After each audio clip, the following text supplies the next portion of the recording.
Good good morning. Hi, I'm Terry Goldberg. I'm the Executive Director of the Northeast Waste Management Officials Association, or NUMOA, and it's great to welcome you to this morning's webinar on the Massachusetts Environmental Justice Mapping Tool. I'm going to wait a minute or so because people are still joining, and I'd rather get going and do introductions after a few more people have signed on. So if you can just wait a minute, we'll get started. Thank you.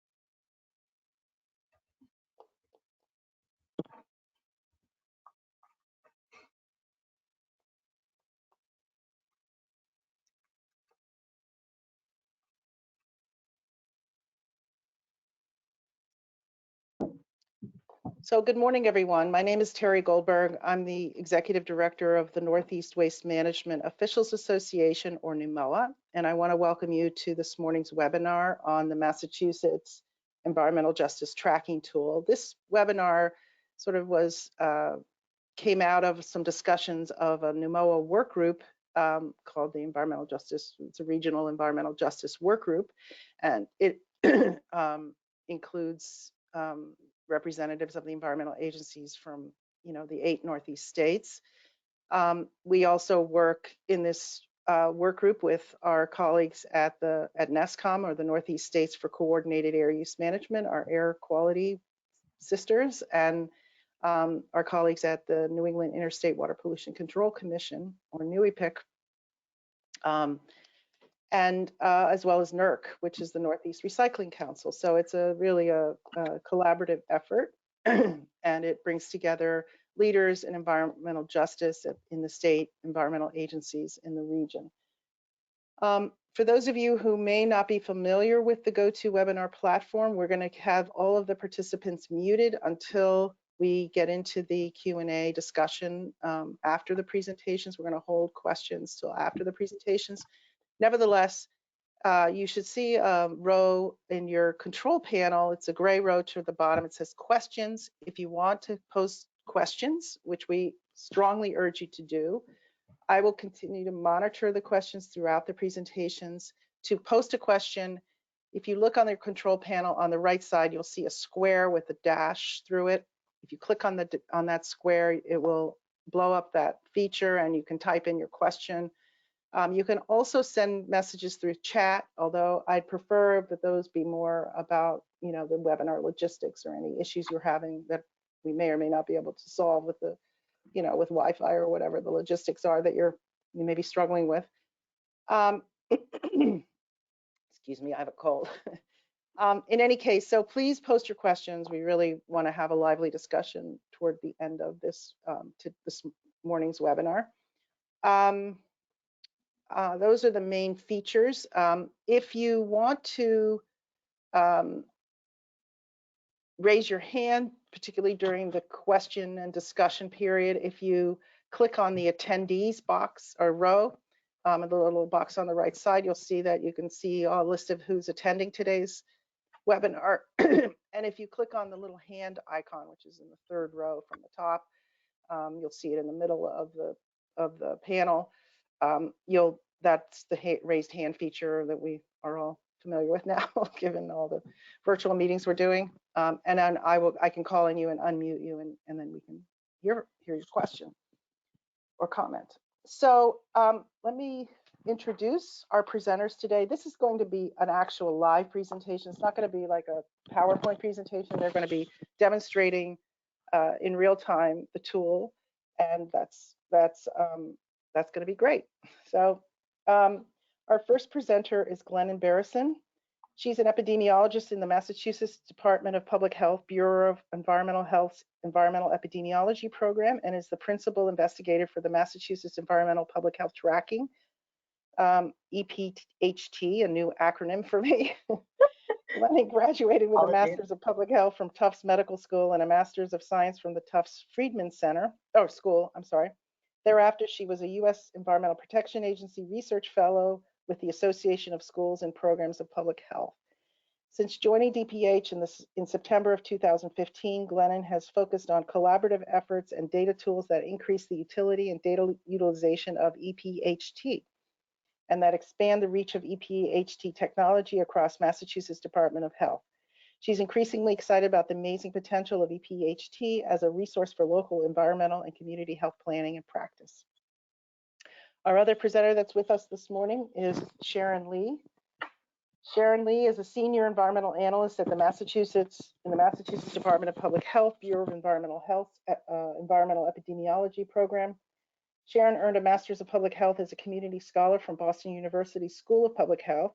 She has over 15 years of experience assessing indoor environmental conditions and exposure concerns at schools and public buildings throughout the Commonwealth. Since becoming program manager for the Massachusetts Environmental Public Health Tracking, EPHT, Sharon has focused on enhancing communication materials and tools built specifically for local planners and public health practitioners. She is excited to add more environmental data sets to the tracking website and focusing on collaborative projects that bring data to action. So I'm going to start by turning it over to Glennon, and she's going to take it away. Thank you, Glennon. Thank you so much. So we are very excited to be here. We're thrilled to be presenting this tool, which is a long time in the making. And thank you for that introduction, Terry. We're thrilled. So I'm going to start with a little bit of an introduction for those of you who are not familiar with kind of the background of environmental justice policy in Massachusetts.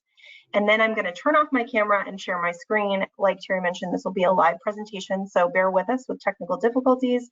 We're going to try and make this as smooth and seamless as possible so that you can get a real experience with what the interface looks like and how you can use this tool in your own work. So the Environmental Public Health Tracking Program, I'm sorry, that's a mouthful. We frequently refer to it as tracking. That's a little bit easier. Recently published this interactive tool to facilitate the use of Massachusetts Office of Energy and Environmental Affairs Environmental Justice Policy. That's also a mouthful. And so that Executive Office of Energy and Environmental Affairs we will here on out refer to as EEA. So EEA has first adopted their environmental justice policy that applies to the state of Massachusetts in 2002, and it helps address the disproportionate environmental burdens experienced by people of color and those of lower income, kind of fundamental aspects of what environmental justice means. So it was one of the first in the nation, and it was designed to make environmental justice an integral consideration in the implementation of EEA programs. In 2017, EEA updated its EJ policy, adjusting the demographic criteria that define an EJ neighborhood, which is a US Census block group, and then added 4 vulnerable health environmental justice criteria. So these vulnerable health environmental justice criteria were developed in collaboration with DPH and Bureau of Environmental Health. I was not there, but I have a lot of the history in the background that I can share with you. And the vulnerable health EJ criteria are intended to provide kind of a secondary screening step for identifying communities with potentially greater vulnerability to environmental exposures. And so that's the meat of the tool, is these kind of criteria data points. So we'll get to that in a minute. The policy was most recently updated, as many of you may know, in June of 2021 to align with newly passed climate legislation in Massachusetts. The policy explicitly names environmental public health tracking, or tracking, our website as a data accessing point. This new EJ tool improves the accessibility and usability of the criteria data for DEP, for DPH, as well as for local communities and organizations working in environmental justice. We've attempted a user-friendly platform, hopefully you agree, that identify and map EJ neighborhoods alongside indicators of vulnerable health for the first time. So these 2 different criteria were previously unavailable in one place. And the tool also helps highlight health disparities that stem in part from environmental conditions and helps make environmental health a priority for these communities. So we have lots of different kind of use cases for this tool. And because it's very new, we aren't fully aware of how people will utilize it. But like we mentioned, it was designed to facilitate the use of the EJ policy. But we can envision this being used for environmental assessments, inclusive community planning, siting, permitting, brownfields, cleanup, Massachusetts Environmental Policy Act review, NEPA review, for those of you who are aware of what that is, grant applications, transportation projects, and sort of the list goes on. So hopefully you can see that in some of the examples that we provide. So without further ado, I'm going to go ahead and turn off my camera and share my screen. And can you all see this Google search icon here? Yes, everyone's we can. Thank you. Okay. Fantastic. So I'm going to go ahead and just Sharon, if you wouldn't mind sharing in the chat bar both our friendly URL to the EJ tool that will go directly to the EJ tool, but also the landing page for the EJ page on mass tracking. So I'm going to go ahead and type in mass EPHT, which should bring you right to Massachusetts Environmental Public Health Tracking Program. We have a website. This is what our landing page looks like. Shameless plug, but also just to show you where our environmental justice tool lives, because right now it's not actually linked to any mass.gov pages. So if you lose that link or you have forgotten to bookmark it, fear not. You can go to tracking and you can find the environmental justice tool under planning and tools or under environmental justice. Once you click that link, both places will bring you to the environmental justice page. It'll give you a little bit of background on environmental justice, and it will actually outline some of the important things about the tool and what you'll find there. This green button here actually takes you directly to that tool, but for the sake of kind of timing and, oops, I'm sorry, see, hazards of live demos. I'm just going to bring you to what you would see if you clicked that link or went there yourself. And hopefully if you're tuning in from at home or in the office, you can go ahead and check it out while I'm talking to you. Nothing's better than working in real time, right? So when you click that link, you'll come to our introduction tab. Environmental justice tool is set up with an introduction, which provides content and background on environmental justice, in addition to those criteria I just mentioned, both the demographic criteria, which is linked in this radio button first as default. So you'll see the three demographic criteria that EEA includes as meeting, as a block for a block group to meet the environmental justice criteria. Any one of these three could be met, and that block group would be considered an environmental justice population or an environmental justice neighborhood. So there's income. An annual median household income is at or below 65% of the statewide median income. Community of color is referred to in the EEA policy as minority. This is just TPH's preference to call it community of color. We've developed that language in concert with our Office of Health Equity. So if you see M or minority, it refers to the same criteria as community of color in the DPH tool. And then finally, English language isolation. If you toggle over to the vulnerable health EJ criteria, you'll be able to see all four. So heart attack, childhood blood lead, low birth weight, and childhood asthma. The definition of that criteria is included in italics, and then this content below contextualizes the specific reasons why that particular health outcome was selected. One of the most common questions that DPH gets around this tool and our vulnerable health EJ criteria is how we came up with them, why these four. And I wasn't there when the selections were made, but we tried to include that content succinctly here because this is effectively what it was. We wanted to consider the availability and reliability of adequate data to describe those health outcomes. We wanted there to be well-documented scientific evidence associated of associations between health outcomes and environmental exposures. We wanted that evidence. We wanted evidence as well that those outcomes were associated with broad and long-term impacts on somebody's health and well-being. So it's not just that there's a relationship to the environment, but the health outcome itself is of substantial consequence. And then finally, that taken together, they represent all ages within a community. So they're really sentinel environmental health indicators, and they aren't intended to encompass all of the potential impacts of environmental exposures from a health outcome standpoint. So just wanted to lay that out there here. And then finally, the last radio button in our introduction tab provides some background, some basic navigational steps. So what will you find in the introduction, EJ data and reports, and custom mapping. And these 3 radio buttons are effectively how the report is organized in general.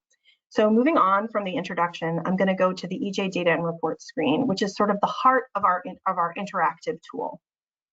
It presents the data in a very clear, hopefully summarized fashion that can be the first step in the screening process. So when you first arrive at EJ data and reports, you see a statewide view. You have the state map to the left, and you have a city-town table to the right. The city-town table effectively shows the same information in tabular format that is being presented in the map. And the first summary radio button at the top right shows very simply whether or not a city or town contains an EJ neighborhood, at least one, and then whether or not they contain at least one vulnerable health or meets at least one vulnerable health criteria. So it's right here where I like to stress the fact that if a city or town doesn't contain an EJ block group or neighborhood, and if it does not contain an EJ neighborhood, it cannot meet a vulnerable health EJ criteria. The step 1 in the policy indicates that a city or town must contain an EJ neighborhood in order for that criteria to be met. But we do make the data available so that you can see whether or not that EJ threshold is exceeded, despite whether or not the city or town contains EJ populations. So this is sort of the highest level overview. If you select EJ criteria, it goes through some data that is already made available by EEA, Massachusetts EEA. We have number of criteria met by city and town, the percent of the population, and the percent of block groups living in EJ neighborhoods. Again, the same format, you'll find the state with the legend on the left-hand side. We tend to stick to the presentation of data as blue and light blue being lower numbers, and green, moving into green and yellow as being higher numbers. Visually, that should be consistent throughout the report. And I failed to mention before, but every single screen does have a download data button. So all of the information that you're viewing in that particular screen should be accessible via this download data button. Finally, the vulnerable health EJ criteria are presented in a similar manner. The state map on the left-hand side, the city and town table on the right, and you can toggle between each indicator. So it mimics the summary in that it shows whether or not a city or town contains an EJ neighborhood and contains that a vulnerable health EJ criterion, but it's specific to the single outcome presented. So here we have heart attack, blood lead, low birth weight, and childhood asthma. And then in addition to this meets or does not meet view, we also have the opportunity to look at rates for each community. So regardless of which view you're in, summary, EJ criteria, or vulnerable health EJ criteria, you'll notice that these tables highlight, kind of have a highlighted link for the town name. From any table, you can actually click this town name, city or town name, and you will be redirected to a detailed city or town report. So I've actually preloaded a couple because I think that they're important examples of some of the things you might find. So I'm going to start with the city or the town of Ashfield, I should say. So when you click the link for Ashfield, you'll basically come to this view. You have an EJ data and reports tab, that's what you're looking at. And you have 2 radio buttons. There's the EJ report, which we're looking at now, and a vulnerable health report, which we'll look at in a minute. This reiterates what you've already seen for that particular city or town, but it's specific to the city or town of selection. So does not meet the income, community of color, or English language isolation criteria according to the EEA definition. It does not contain EJ neighborhoods that meet any of the following policy criteria. And it further presents the same source information, but specific to that city or town and summarized to that city or town rather than by block group. So you can see the median household income compared to the state, the percent of individuals identifying as that we identify as a community of color, and similarly English language isolation. When you drill down to that vulnerable health report, you actually see the data, the specific data for that city or town. Here we have Ashfield, and I wanted to draw up Ashfield particularly because it does not contain EJ neighborhoods. And as I mentioned before, if it does not contain EJ neighborhoods, it can't technically meet the vulnerable health EJ criterion. However, that threshold may be of interest to a city, someone reviewing the data for that city or town. So while it doesn't necessarily trigger the definition within the policy, it's important. So right here we can see that the 110% of the statewide rate is not exceeded for a heart attack, but here for childhood blood lead it is. And we've included some important contextual information there. So although Ashfield does not contain EJ neighborhoods, its rate of childhood blood lead is above 110% of the state rate. So this information may be useful for identifying public health priorities in this community. Again, this data can be downloaded. I wanted to just mention too that occasionally the numbers are very small, and in order to present them, we would be in breach of privacy. But we still indicate whether or not that vulnerable health criteria is met. And so these should be no, as you can see, because it does not contain EJ neighborhoods. But when you download the report data, and this will take just a second, we are going to do this live.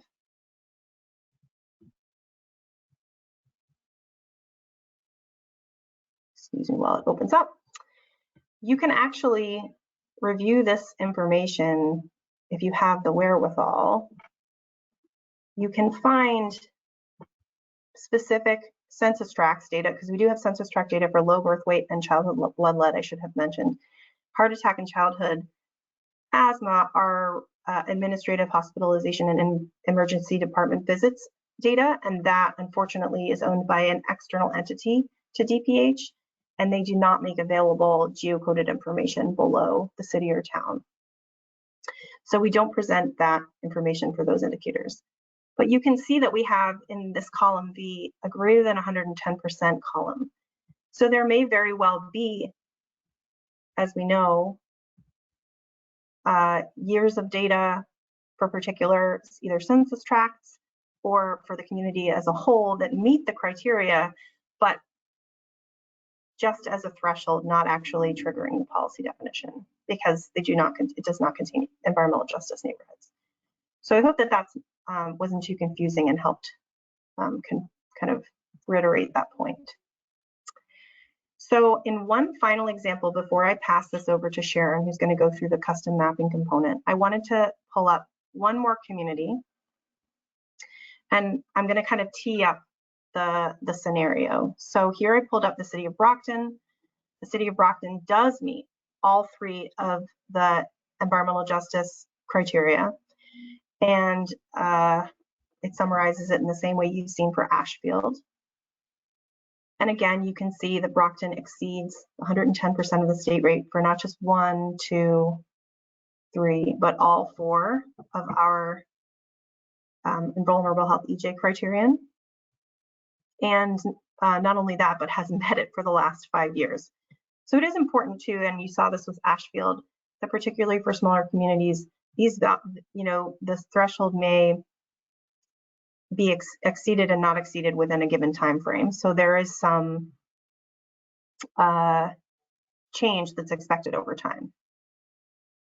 So without further ado, I'm going to pause here to see if anybody has any questions before I change presenter rights to Sharon. So we do have one question, Glennon, in the question box. Why Sure. are town health data compared to 110% of the statewide rate? What's the significance of 110%? Okay, yeah, I'm glad you asked that question. Again, I wasn't there for the development of the threshold, but I do know that the distributions for each of the indicators were reviewed, and it sort of depended by indicator, but it roughly accounted for about the top, I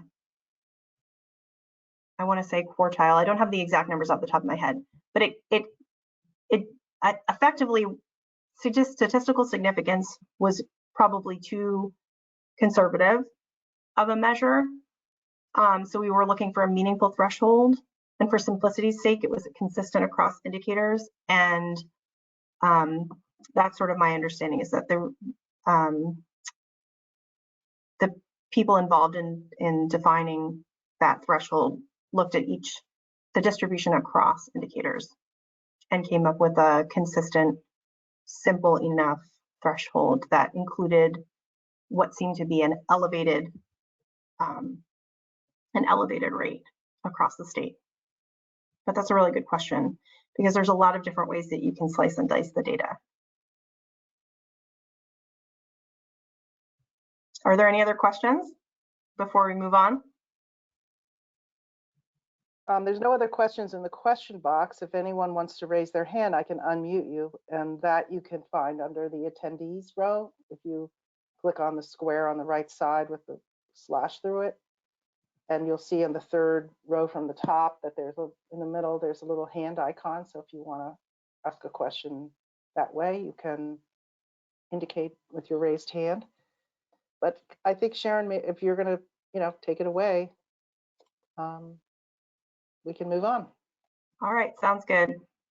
Great, thanks, Glenn, and thanks, Terry. And before we shift presenter rights over to me, I just wanted to point you towards the custom mapping button.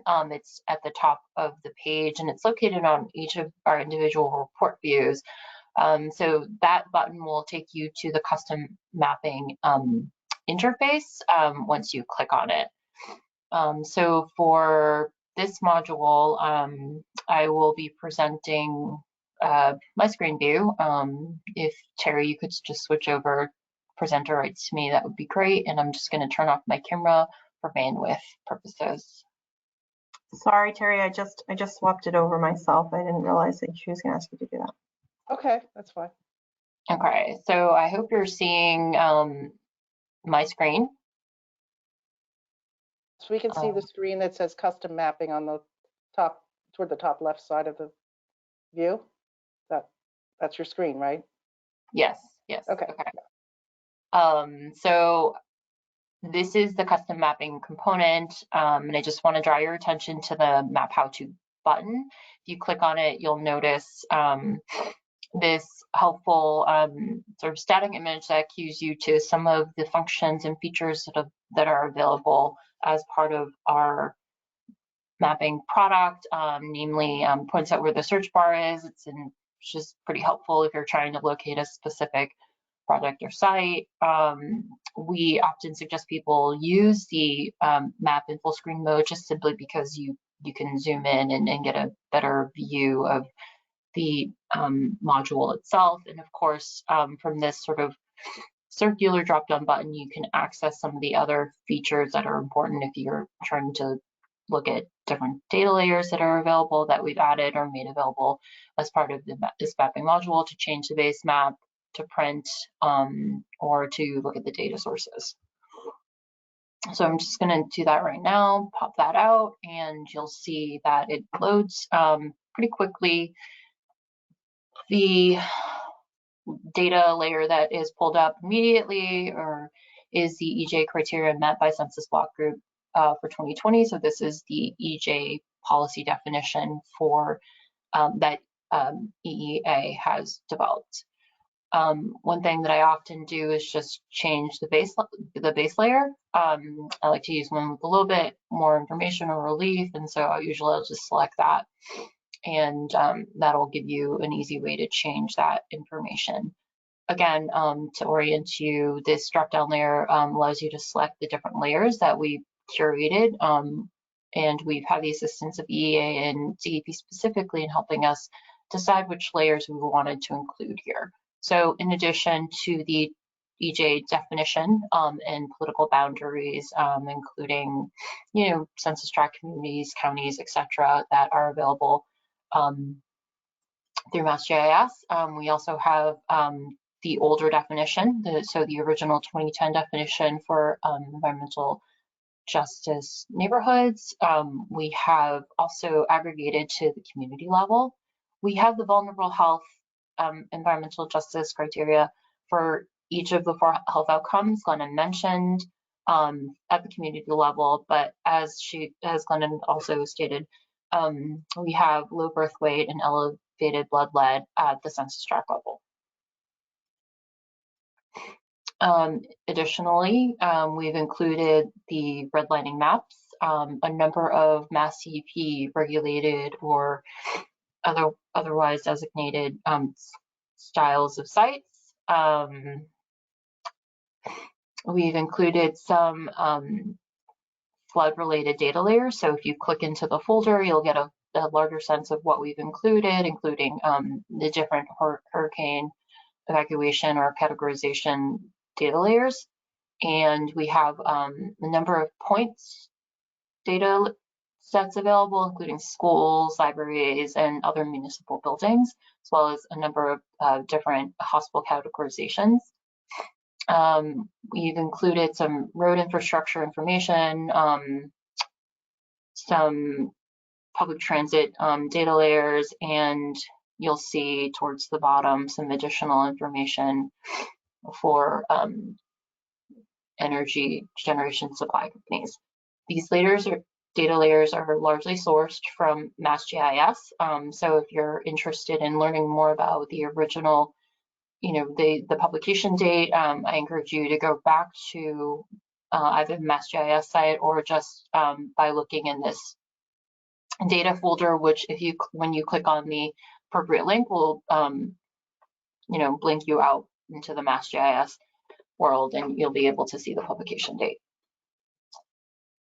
So for this specific example, again, we're in the development environment so that I can show you some features that are forthcoming, but we're going to focus on a scenario that Glennon previously queued up for me, and so we're going to look specifically at some information available for an area of Brockton. And so when you type in an address, you'll see that it starts to geolocate to the area that you're looking for, and with enough information, you'll be able to select the location of interest. For this specific example, I'm just going to turn on a couple of layers just to both help me, orient myself in this exercise and also help you understand what you might be looking at. So in this case, I'm going to turn on the community's data layer so I can see where Brockton is located. It's essentially this area here.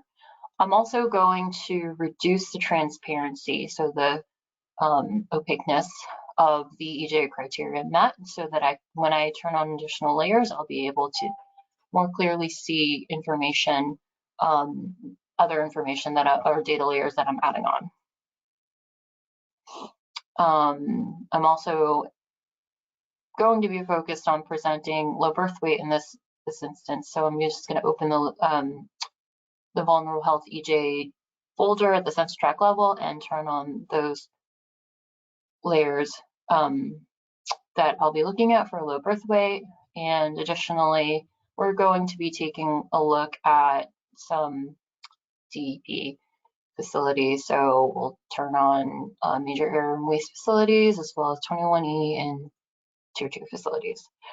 So what we're largely going to be doing today is working through a hypothetical thought exercise. It's just to help you understand how data might be used and how you might be able to apply or use this environmental justice tool and understand and applying the policy to some of your work.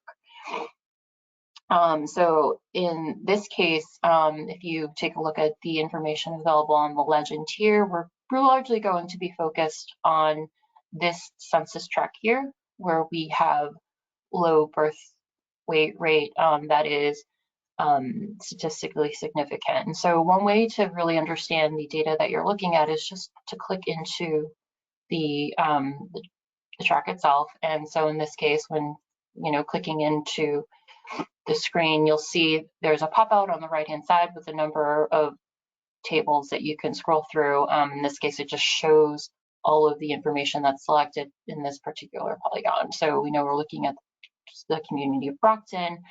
In this case, the census block group that's selected meets the minority or community of color criteria.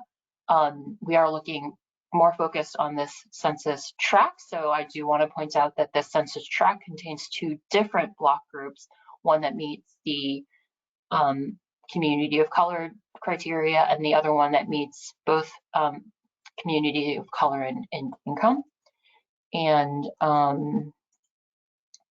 lastly, as outlined in blue, you'll note the information available about low birth weight, that this particular tract, it has statistically significantly higher rate of low birth weight compared to the state. And so you'll get a little bit more information. You'll see the state rate as well as what 110% of the state rate is in the confidence interval. So I'm just going to close out this particular information table so we can get a better view or sense of what the data here show. So as mentioned before, you can adjust transparency for any of the data that we are showing. In this case, I'm just going to adjust transparency for low birth weight. Just a reminder, we're just really focused on this specific tract here. And the reason why I want to focus in on it is just because we are looking at low birth weight, and we are going to think a little bit about the type of facilities that are in this area. So in addition to a Tier 2 facility, we have one site here. And if I click on it, you'll be able to see that this is where the Barber Corporation is located. This specific facility is a large quantity toxic waste user, and it's a manufacturer of leather and plastic shoe welting. So essentially, it's a process where plastic is extruded for custom applications. And additionally, in this lower quadrant, if you will, here, if you click on this dot, you'll see some information indicating that this particular site is home to Tech Loop, which is a large quantity toxic waste generator.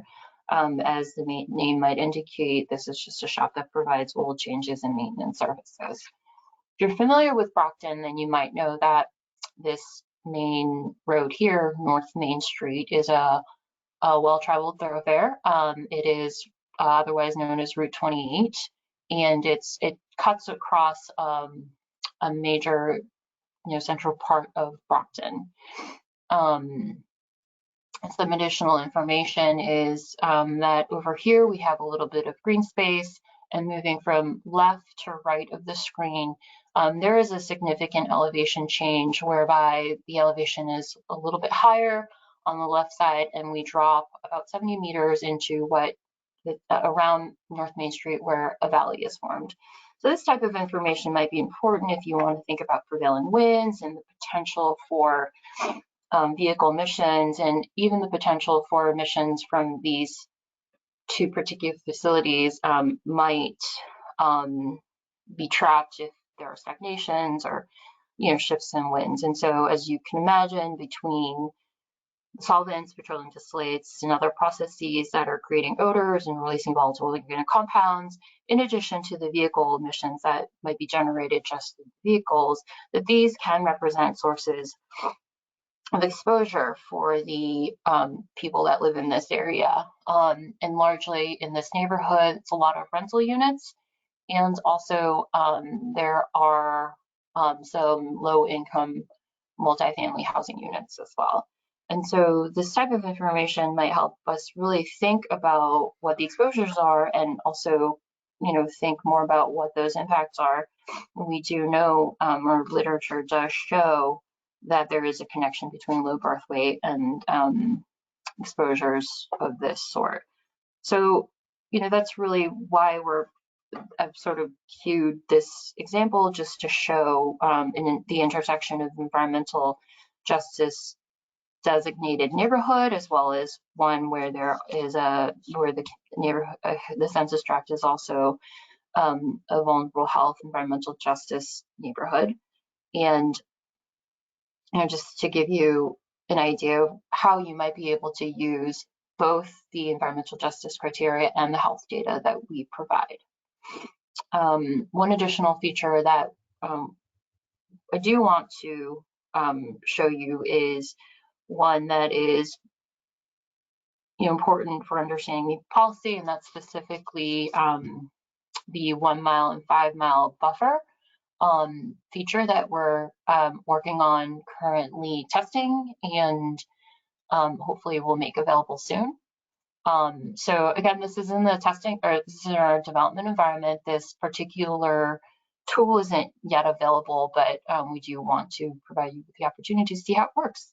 So in this particular example, it's obvious that, for example, the Barber Corporation sits within an environmental justice community and one that meets the vulnerable health environmental justice criterion for low birth weight. But for the purpose of this simple example, I'm just going to show you how the buffer layer works for this particular scenario. So in this drop-down icon menu, we would select this aptly named icon selection. From there, you will need to select the data layer of interest. So in this case, I might just select. Sharon, I'm just going to interject to say that Chris and I troubleshooted, and Tier 1 facilities seem to work well. So if, to avoid potential errors. Or Tier 2 or 21E? Tier 2 worked. I don't know about 21E. Okay.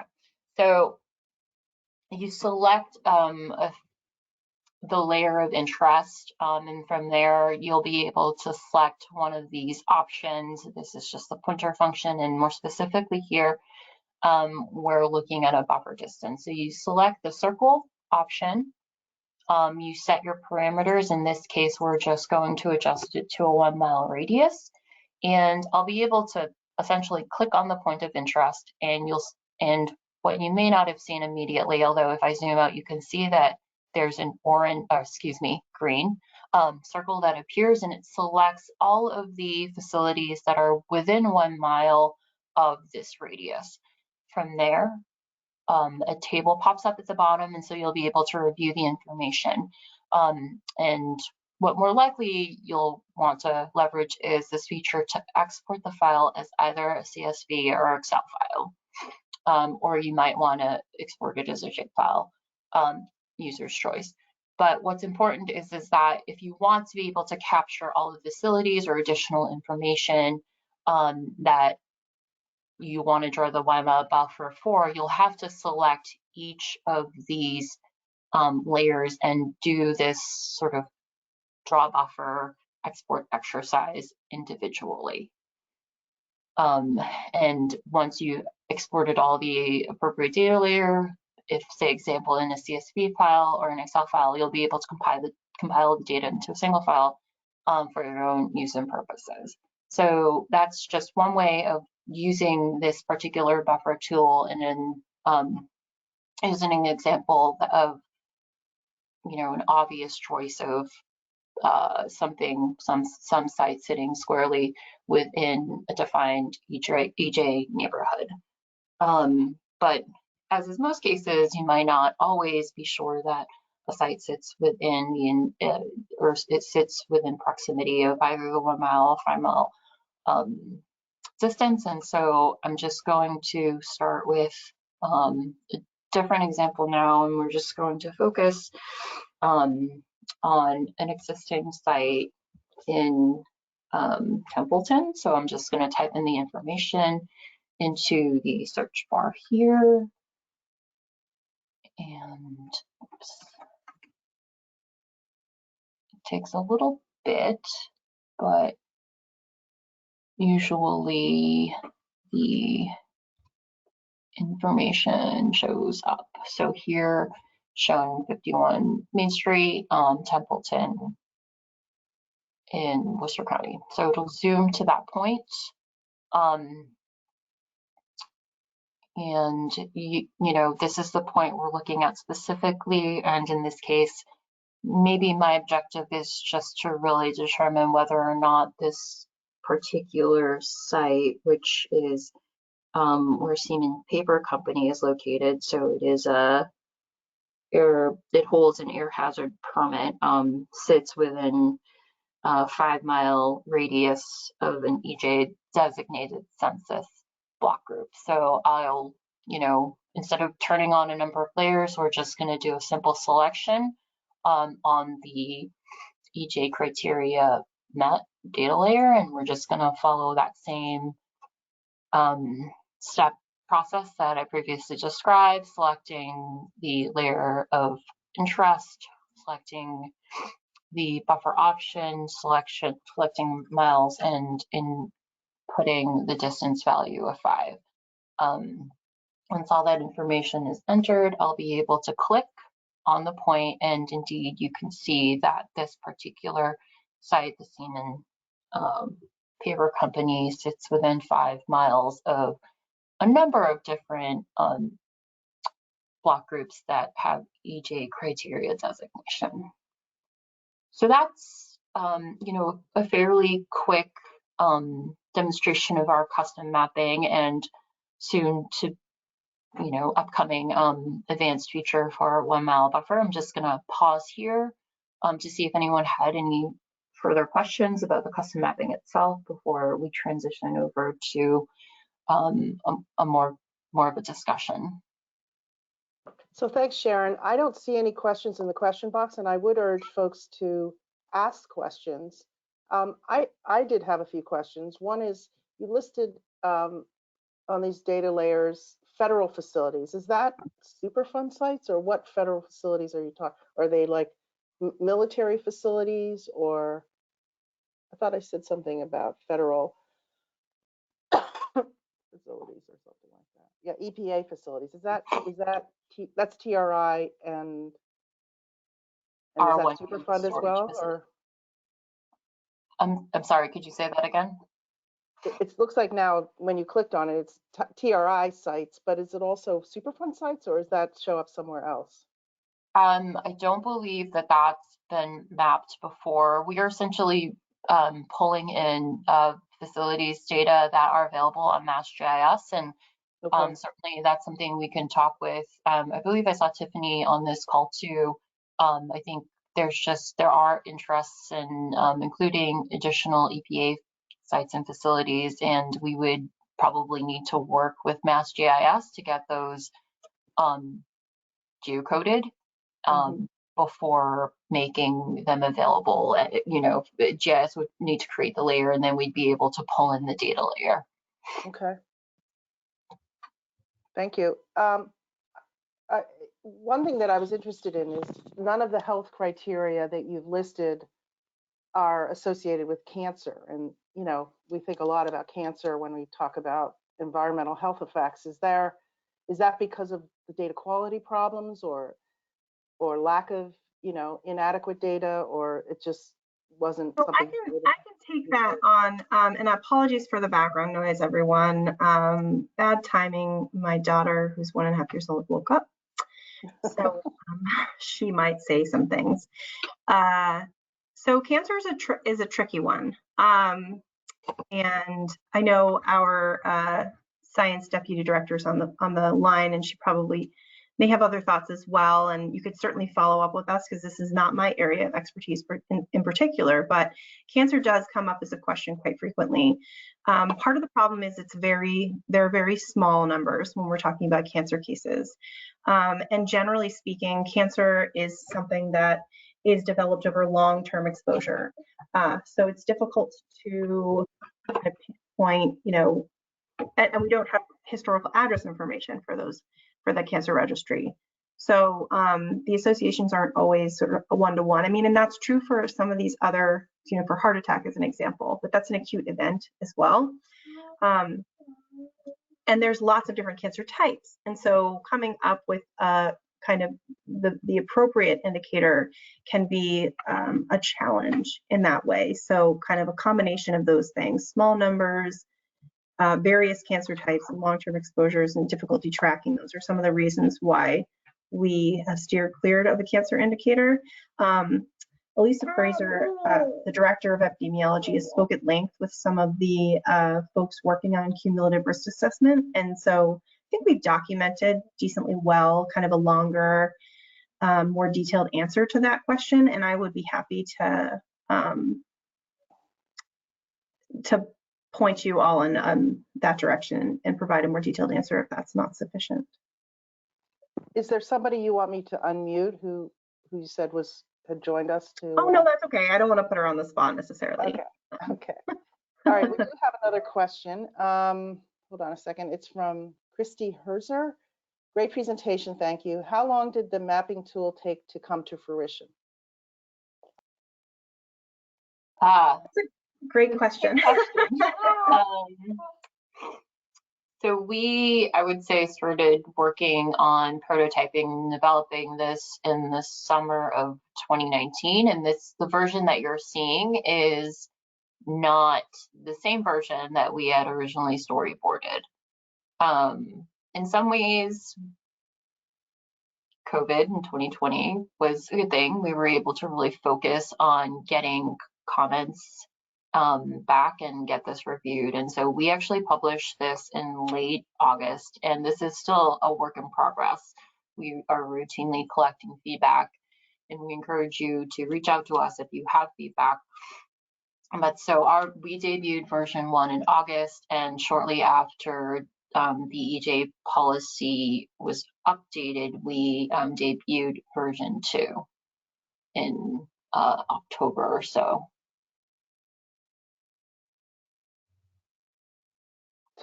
So it took you a couple of years, is that what you're saying? Yeah. Mm-hmm. Yeah. Yeah, and I will add too that right around the time when we were kind of getting final approvals, the climate legislation passed. So I don't know, I'm sorry, Sharon, if you mentioned this, but there are a couple of things that was both good timing because we wanted to make sure everything was in alignment with updated definitions, but also somewhat slowed things and complicated things because there's a transition period between old and new definitions, and we were trying to straddle that as best we could. So yeah, it was a long and involved process, and I think for the better because we were able to integrate a lot of feedback at the same time. Can you guys give examples of how either Department of Public Health or Executive Office of Energy and Environmental Affairs or whoever is using this tool? Like, how is this informing their priorities or, programs that they're starting or getting underway or the programs they have underway? I might see if Tiffany wants to say something about this, put her on the spot a little bit. But maybe you guys can comment on that. Yeah, so I hope I don't get any of the details wrong, but it's my understanding that the climate legislation carried a lot of kind of different components, and one of the things that it sort of dictated was the development of kind of reframing how environmental justice is considered in Massachusetts Environmental Policy Act review, as well as with air permitting. And so both have these sort of separate but similar tasks ahead of them where they're rethinking regulation around and including cumulative risk assessment. And DPH, Sharon and I have been on a few calls, but DPH and others in the Bureau have been more involved in thinking through kind of which off-the-shelf tools will be important for kind of integrating into this process and making it as straightforward as possible. And this tool kind of came out right around the time when this is being considered. So the hope is that during MEPA review and in evaluating cumulative risk, that this tool could be leveraged for those analyses. Sharon, I know you've had some contact with DEP individuals over the past couple of months that it's been sort of in action. I don't know if you wanted to speak specifically to that. Yeah, so I've largely had a few conversations with staff in the Bureau of Air and Waste, and it looks like they're really just preliminarily using this tool as a way to screen and think about specific projects that have come up, and looking at some basic information about whether or not these project or proposed sites that are being evaluated sit within the EJ designated census block groups, or in proximity, and really just doing more cursory work. I know some of their ability to use this tool is really application of the MEPA policy itself is contingent on our publishing of this buffer tool that we mentioned, and so that's why we're hoping to make that available so that DEP and EEA staff can use this tool more regularly for that type of activity. And I do know from the health department perspective, so there are bureaus that are folding in environmental justice policy into their 5-year health plans. I know that essentially the 5-year Massachusetts asthma plan will include some component of environmental justice in sort of the planning and larger intervention activities. And I think it would be nice to hear from Tiffany how someone in her agency might be using this tool. Sure, this is Tiffany. If you want me to chime in now, Sharon and Glenn, and thanks for presenting today. I always love to see your tool. It's just such a great visual. As I know Sharon, Glenn, and then Terry know, OTA, where I work, is part of EEA, and we have our own map for chemical safety and climate change resiliency purposes. And so we use that to help companies identify their risks related to industrial accidents that might be caused by climate change. And so when we saw that Sharon and Glennon had this great tool that incorporated other forms of health data that were related to environmental justice, which also overlaps with climate justice, we're really pleased. So as we at OTA continue to use our own map, which sort of narrows down on chemical users and hurricane zones, we also refer people who want to take a deeper dive into that to the DPH map. Now at EEA, we have we're working on environmental justice, and we have a work group that's looking at each agency is looking at the cumulative impact of environmental stressors that are in environmental justice communities. So we've been looking at that map together, and I've had the pleasure of seeing this map presented a few times, and each time I see it, I'm like, oh, it's just so cool. But I do think that it gives us a visual of aside from just OTA's narrow focus of chemical use, you see other health data layered on it, which all fits into the health risks associated with environmental justice communities. But I do think we're all looking at it as we're discussing the cumulative impact and trying to make plans on going forward and providing more resources to those communities. So that's kind of like a long-winded maybe description, but I do appreciate your tool every time I see it. Thanks, Terry. It's really great to hear from you when we do present, because it reminds us of the various uses, and I think touching upon climate change is absolutely a really important one to highlight. And environmental public health tracking, as best we can, tries to develop tools that are kind of multifaceted and multi-purpose. We do also have an emergency preparedness planning tool, or populations planning tool, I should say, that we think of more in the context of climate, but I think that both are useful for that as well. And I had one other thought, and it came from Sharon mentioning the Massachusetts Asthma Action Strategic Plans, and that is, even in our own shop, we're trying to integrate environmental justice criteria and VHEJ criteria as best we can. And although the project is sort of in its early stages, we're trying to, one data to action project that is of very, very young, but we're hopeful will move forward, is in the prioritization of indoor air quality assessments for schools. And there are lots of schools, even just K-8 schools, which is where we collect our pediatric asthma data, which is actually different than the childhood asthma data you see on this tool. It's collected via school nurses. And we want to use that plus some other supplementary information to select schools for assessment and intervention. And we're collaborating with other kind of groups within DPH to do that. But with a preliminary analysis of school selection, we start with community or city town. Bad habit of always calling it community. We start with the city and town, and then we consider the schools which service those cities and towns. And the childhood asthma EJ criteria has become is a really helpful cutoff as a supplementary information. So it can meet a number of different criteria for prioritizing schools that service those communities. And then further, we'll likely use EJ block groups as another selection for inclusion criteria, because it's very early stages and the pilot will only likely include a few schools. We really have to do the work of narrowing it down, and using EJ criterion data is an excellent way of looking at those.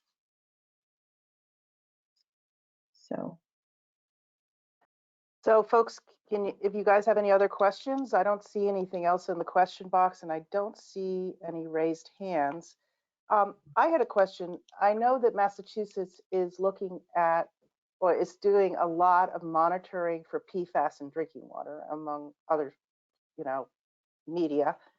And I was wondering if you guys are talking about that data at some point, pulling that data into this kind of tool, since it's such a big issue, both obviously in Massachusetts, but other states as well. I was wondering how, that integration might occur, if so, if it does.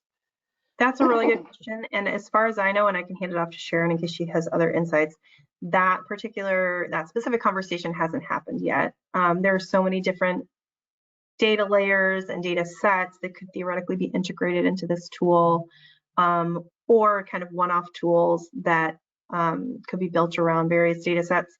And that's one that we haven't really touched upon, but nothing is out of the realm of possibility. And I'm not as intimately aware of those data, and how they're collected. But I'm sure that, it's a possibility for sure.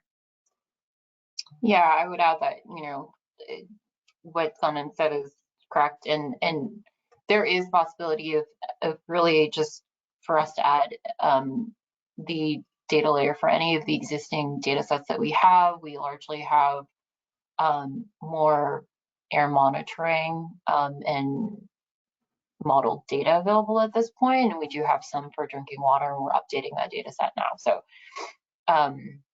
and that doesn't include PFAS or PFOA, just some more routine analytes that are screened and that we provide information for. So it's not out of the question, we just don't have that specific data set available at this point.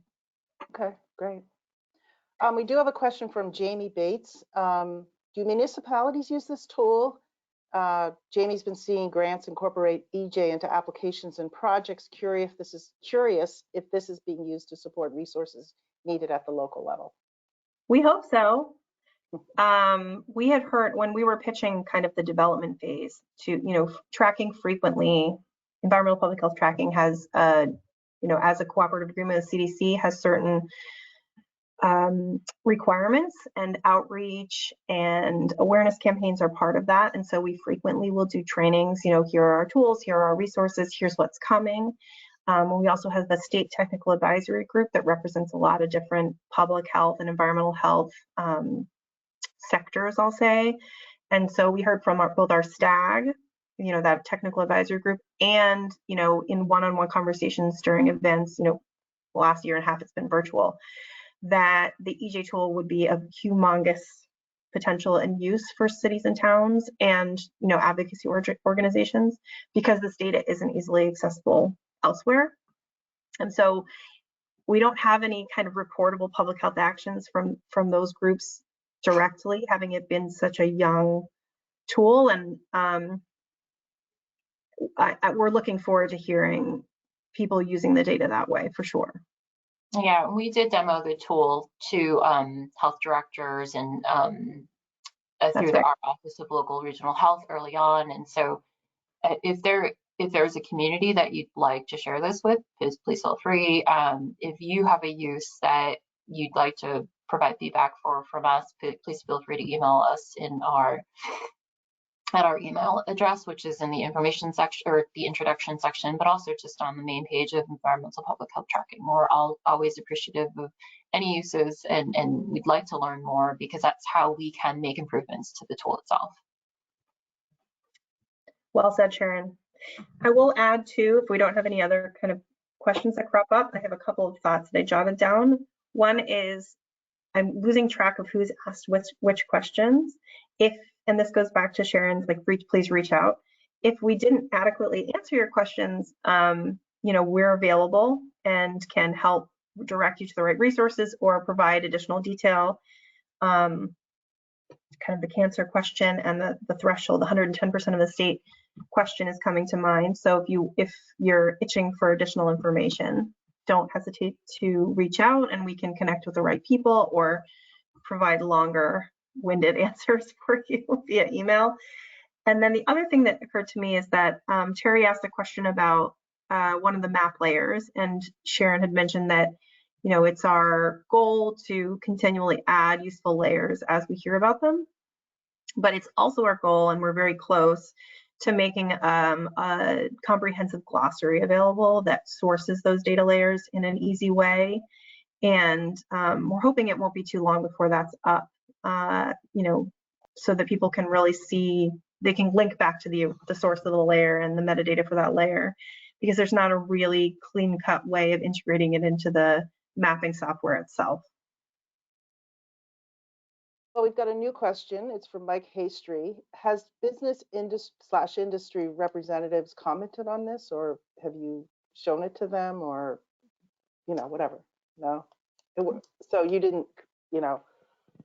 We've gotten some questions from consultant firms that might work with individual companies, but we've not had questions directly or direct contact in any other way. Okay. Yeah. Not that I know about. Yeah, we did work pretty closely with EEA and DEP in the review of the tool before we published it. So it's really, you know, we built the tool, but we didn't do it isolated or sort of in our own bubble. We did try to gather some feedback before we published it. Is this is the software underlying all of this proprietary? In other words, if other states liked what they're seeing here today and wanted to, I don't know, you know, not steal, but, you know, utilize some of your this capability and this software, I guess, you know, is that even feasible? I mean, is there a way to That's a great transfer the data? Yeah, that's a great question. Underlies this? So yes and no. I mean, the tools, the software that we've used to develop the kind of the interface that I demonstrated, you know, the tabbing through the introduction, data and reports, and sort of the click through, that's all Cognos. It's been customized by our very diligent and talented developer. So we've used kind of pre-existing tools within Cognos to build the interface. And I honestly, not being an IT person, don't know the logistics of kind of sharing an active report that could be further modified or what have you by an external party. But it is purchasable. I mean, Cognos it's expensive. It involves an enterprise version, but it exists. And then the other component, which is that custom mapping module that you're looking at, is a middleware that communicates between Cognos and our databases, and it is and the public facing side, and that is called Galageo. It's also off the shelf, and we've done configuration and query linkages to source the map layers and to pull the correct data. So but also something that somebody could go out and purchase. And we've been fortunate enough that our agency has a license to Cognos that we've been able to leverage, because going out on your own to do that might be financially difficult. But there are other off-the-shelf tools that, as long as you're using pre-calculated data or map services that exist in the public domain, there are versions of this that could be built using different types of software. Okay, thank you. And Sharon, just do you want to add something? Yeah, just one other comment. I mean, I'm noticing the list of attendees. As you know, Glennon had stated, we are the Massachusetts Environmental Public Health Tracking Program, but many of your states also have public health tracking programs. So I would encourage you to reach out to them and, think through if this is something that you're interested in building for your state. They might have some of the data. They definitely have some similar off-the-shelf software, not Cognos specifically. I don't think there are that many states using Cognos at this point, but they would be the type of group that could help you and think about or potentially even build a product like this. It's a really, really, really excellent point, Sharon. Environmental public health tracking in general is, the data indicators that we've used are modified nationally consistent data measures. So it's not, they should have the hospitalization and emergency department visits data to calculate a version of the vulnerable health EJ criteria for those heart attack and childhood asthma. And then, lead is a little bit state to state. Obviously, we're a universal testing state. It's not true for every grantee state, recipient state, and tracking. So it can get a little complicated in the nitty-gritty details. And I think that the vulnerable health EJ indicators of interest might vary depending on data availability and quality.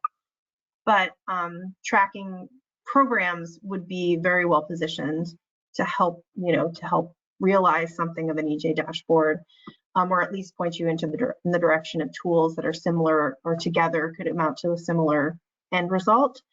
And we're pretty close with our New England tracking recipient programs. We work with them on communication and data visualization and lots of other content work areas.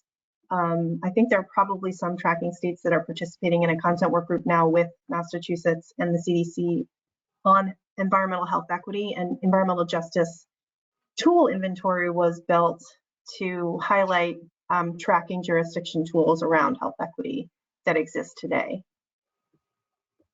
And that should be publicly available soon. Oh, sorry. Thanks, Glennon. Sorry about interrupting you. We have a question from Edith Vistana. He's with Connecticut. She's asking whether EJ stakeholders contributed to this, or gave you guys input into as you developed this in some way. So that's like a really community great groups or right EJ activists in Massachusetts, that kind of thing. Yeah, that's a really great question, and I wish I could say we had more community engagement in the process of building out this tool. But because we were the mission of this particular tool initially, at least, and for now, is the facilitation of the EJ policy. So basically making the definitions available. We had one mission and we tried to gain, so our STAG was a little bit of a stand in that arena. So they had, connections with advocacy groups in public health to say, this would be really useful for the individual, the individual organizations that I know of and represent.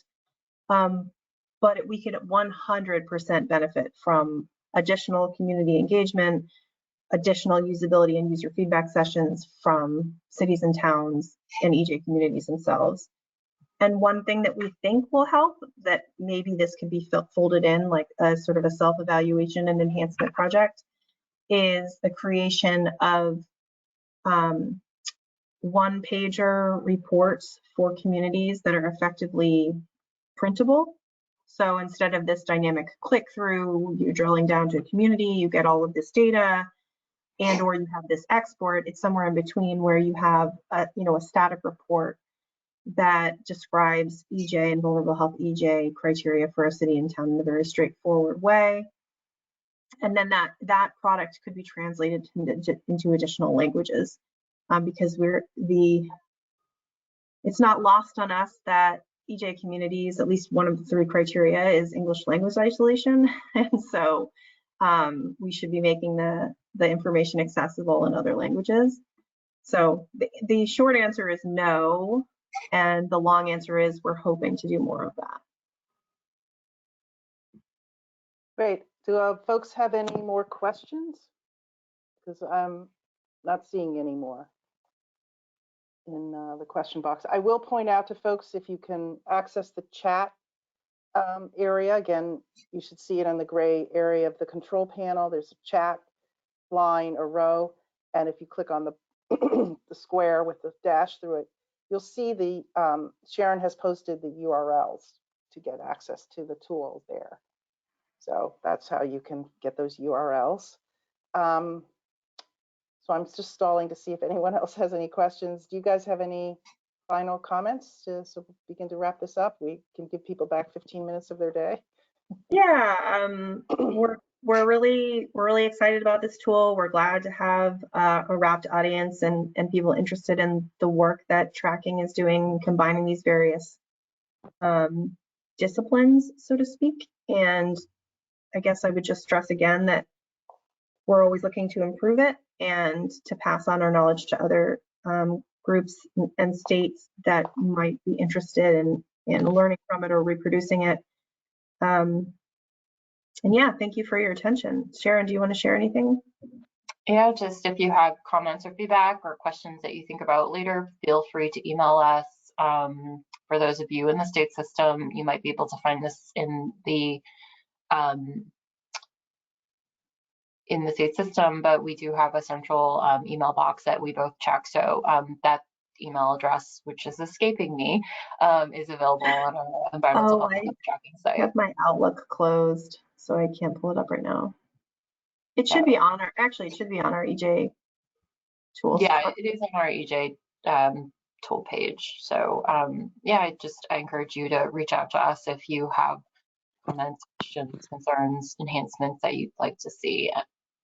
So thank you. Thanks for this opportunity for us to share this with you. Well, we really appreciate your presentation. This was great. It's great to see this tool, and I think people really valued it. Edith Pastana also followed up with her question with, thank you for the presentation. She appreciates it. Excuse me. Okay, I guess we'll just wrap up today. I will say for folks who are still with us that, as I mentioned in the beginning, NUMOA has an environmental justice work group that meets every, I don't know, a couple of months at this point. We were the group that sort of initiated the plans for this with help from particularly Tiffany, getting us in contact with Glennon and Sharon and making this connection and really helping make this possible today. So we really appreciate Glenn and Sharon, Tiffany, all of your help with doing this today and preparing for it. If folks who are with us today who are interested in joining our work group, but you're not yet, like on our email list or list of the members of the work group, please don't hesitate to contact me, tgoldberg@numoa.org, and I'm happy to add you, if you're a state official, to our list and invite you to future, they're all virtual meetings at this point. All our meetings are virtual for the time being. And we'll be talking to you in the future. It'll be great to see over time how this tool develops and what you guys are able to do with it. It's really very powerful and robust. So again, everyone, thank you, and have a great rest of the day. Thank you. And Terry, I just wanted to mention too that you can provide Sharon and our direct emails to the group if you want. It makes it easier for them to find us. Oh, okay. All right, I can do that. Okay. Thanks, everyone. Thanks, everybody. Thank you. Take care. Bye. Bye-bye.